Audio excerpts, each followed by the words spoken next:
For those of you who saw my Downward Spiral live stream, you'll have seen that I put up some milestones with quote-unquote rewards based on the total donations I've received across both charities. And the first milestone that I promised to do was a Photoshop tutorial. Specifically, I'm going to be doing a Photoshop tutorial about the effects I used for the little pieces of my live stream setup, which is primarily the invert function and the levels, which created the white on black logos, which I think looked a bit nicer on the eyes. Looking at the live stream, plus the fact that the default OBS background is black. And I also used a blur to create some of the stills, so when I was on a break and when I was hoping for people to wait before the stream started, and for the milestones. And the blur I used specifically was something called a Gaussian blur. So without further ado, let's get on with these effects in case examples.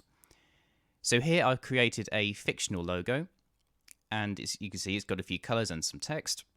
And what we're going to do is change this from this image on the white background and make it white or sort of white grey on top of black. So the first thing we want to do is image, go to mode, grayscale. You can discard the adjustments black and white.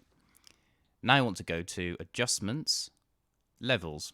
So what we've got here, I might bring it a bit closer, is we've got on the left hand side a black arrow, a mid-grey arrow, and a white arrow.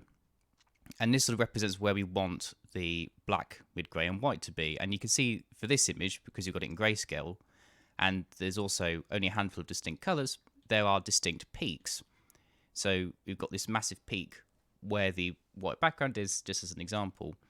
So what I want to do is to make the image less of a variation of all the greys, is to move the black cursor possibly to this second farthest peak to the right, so it now essentially appears that it's completely black on white. And then all we do here is simply go to adjustments, invert, and there we go, we've got a white logo on a black background. Now, you don't necessarily have to have it so that it's completely white on black, because obviously, as I said before, there were actual colours going on in there. So I just do Control Z twice to get back to this, and go to levels, and we can put the black somewhere else. So maybe here is an example, so that the darker colours are clearly black, but you can still see where the lighter colours were. Then going to adjustments, invert, there we go. We see that it's grey on black, so you can kind of see where the colours previously were. So that's the basics. It's quite simple for levels and invert. And the last thing I want to look at is Gaussian blur. So let's take this image here, for example. Let's just zoom in a little bit just to make it fill the screen. So what I'm going to do here is go to Filter, Blur, and Gaussian blur. Now you can adjust the pixel radius as and how you want to. So the smaller the pixel value, the sort of the sharper the image or the lesser the blur. Let's go with 10, which is what I used on the actual stills. And that's about it for Gaussian blur. Now what you can do also is, if I create a new layer with this image,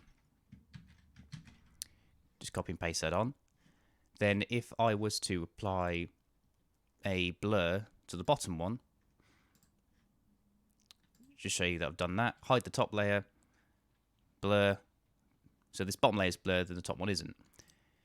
Now what's quite fun to do is, well, if you're like me and find this sort of mucking about this kind of thing fun, is if you set the eraser and set it to a brush, just so it's not as sharp, then what you do is you start deleting the top layer, so then you can start revealing the blurred layer underneath. So let's blur out, let's say, for example, this particular character. I won't do the whole thing because it might take a few minutes.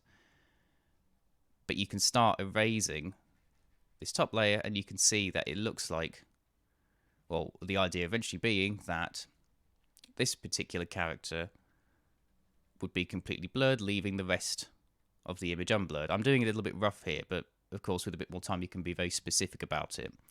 And you can even use other tools such as the lasso tool to make a much finer cut around it. So that's it for this Photoshop tutorial. I hope this helps you with your own Photoshop endeavours, for anyone starting out in Photoshop or just want to have a bit of fun with it if you know a bit already.